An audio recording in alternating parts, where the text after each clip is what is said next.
मध्य प्रदेश विधानसभा चुनाव की तारीखों का ऐलान हो गया है। चुनाव आयोग ने 5 राज्यों के लिए मतदान की तारीख और मतगणना की तारीख का ऐलान कर दिया, जिसके बाद से राजनीतिक पार्टियां अपनी तैयारियों में जुट चुकी हैं। कांग्रेस के नेता राहुल गांधी एमपी के दौरे पर हैं। उन्होंने शहडोल के ब्यौहारी में जनसभा को संबोधित किया। इस दौरान बीजेपी पर वो जमकर हमलावर रहे। आपको बता दें कि ये इलाका आदिवासी बाहुल्य इलाका है और कांग्रेस ने आदिवासियों को साधने के लिए राहुल गांधी को इस तरह से मैदान में उतारा है। राहुल गांधी ने अपने भाषण में आदिवासियों को फोकस करते हुए बीजेपी पर जमकर हमला बोला। आइए उनके यहाँ के दौरे की जो महत्वपूर्ण बातें हैं वो आपको बता देते हैं। और दूसरी सबसे महत्वपूर्ण बात कि ये जो इलाका आता है पूरा, यहाँ पर किस तरीके से चुनावी समीकरण सधते हुए दिखाई पड़ रहे हैं और कांग्रेस उसमें किस तरीके से अपने लिए जगह बना पा रही है।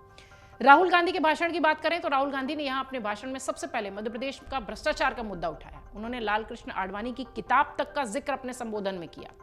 आडवाणी ने अपनी किताब में लिखा था कि आरएसएस और बीजेपी की सच्ची लेबोरेटरी गुजरात में नहीं है, मध्य प्रदेश में है। राहुल आगे कहते हैं कि एमपी में आरएसएस बीजेपी के लेबोरेटरी में क्या काम हो रहा है उसकी जानकारी ली तो पता चला कि लेबोरेटरी में मरे हुए लोगों का इलाज होता है। इसके बाद राहुल गांधी ने किसानों का मुद्दा उठाया। उन्होंने कहा कि बीजेपी के 18 साल के शासन में 18,000 किसानों ने आत्महत्या की। वो कहते हैं कि मंदसौर में बीजेपी के लेबोरेटरी में किसानों को गोली मारी जाती है, उन पर जीएसटी लगाई जाती है।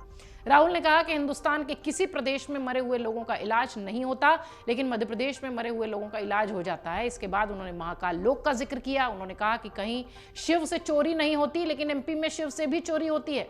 महाकाल कॉरिडोर में उन्होंने जिक्र किया। उन्होंने कहा कि पटवारी बनने के लिए 15 लाख रुपए यहां देने पड़ते हैं।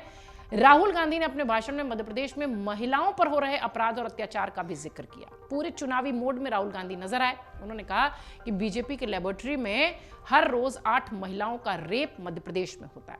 उज्जैन में 12 साल की बच्ची का इस तरीके से दुष्कर्म हुआ था। राजधानी भोपाल में कई बहनों के साथ छेड़छाड़ के विरोध में पुलिस के सामने उसकी हत्या हो गई। ये सारे उदाहरण राहुल गांधी देते हुए दिखाई पड़ रहे थे।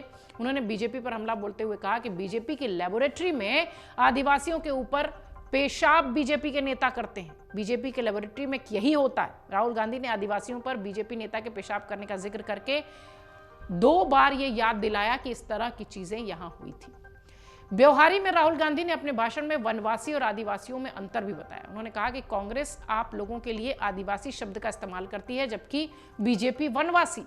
उन्होंने कहा कि आदिवासी का मतलब होता है वो लोग जो हिंदुस्तान में सबसे पहले आए हैं, जिनका इस जमीन पर हक है।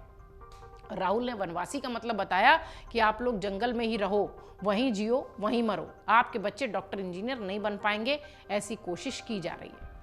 राहुल आगे कहते हैं कि जब कोविड का वक्त आया था तो जो जानवरों को भी नहीं खिलाया जा सकता था उसे आदिवासियों को दिया गया। इनका कहना है कि आपको जंगल में रखना है। यहाँ उनका संदर्भ बीजेपी पर हमला से था। उन्होंने कहा कि आपके बच्चों को डॉक्टर इंजीनियर नहीं बनाया जाएगा, आप लोन नहीं ले सकते, आपको जंगल में ही जीना और मरना होगा, यही इनकी मंशा है। यहाँ राहुल गांधी की इनकी से मतलब बीजेपी से था। राहुल गांधी ने इस बात को भी याद दिलाया कि कांग्रेस ने आदिवासियों के लिए कानून बनाया है ताकि जल, जंगल और जमीन पर आपका हक रहे। हम ऐसा कानून लेकर आए हैं कि हमने जमीन लेने के लिए अडानी हो या उसके पहले आपको अनुमति लेनी होगी किसी भी गांव के आदमी से जिसकी जमीन आप ले रहे हैं। लेकिन बीजेपी ने इस सारे नियम कानून को रद्द कर दिया। राहुल कहते हैं कि बीजेपी आपको आदिवासी की जगह वनवासी मानती है। राहुल गांधी आदिवासियों के आंदोलन को याद करते हुए ये कहते दिखाई पड़े कि जोबट मंडला डिंडोरी में धरना हुआ था। आपने कहा हम जमीन नहीं देंगे, लेकिन सरकार ने बलपूर्वक आपकी जमीन ले ली। इस तरह उन्होंने आदिवासी और वनवासी का अंतर बताकर बीजेपी पर जमकर हमला बोला। आपको बता दें कि ये जो इलाका है मेवाड़ का, ये जहां पर राहुल गांधी बोल रहे थे वो पूरा इलाका आदिवासियों का घिरा हुआ इलाका है। और जिस तरीके से यहां पर आदिवासी बाहुल्य सीटें हैं उसे लेकर बीजेपी और कांग्रेस दोनों ही बहुत मजबूती के साथ लगी हुई है। और सबसे महत्वपूर्ण बात की अमर उजाला अब आपके टीवी पर भी। अपने स्मार्ट टीवी पर यूट्यूब पर सर्च करें अमर उजाला, चैनल सब्सक्राइब करें और देखें ताजा खबरें, वो भी HD क्वालिटी में। और हाँ, बेल आइकन दबाना ना भूलें ताकि हर खबर हो आपके घर। अमर उजाला, निष्पक्ष, निर्भीक, निरंतर।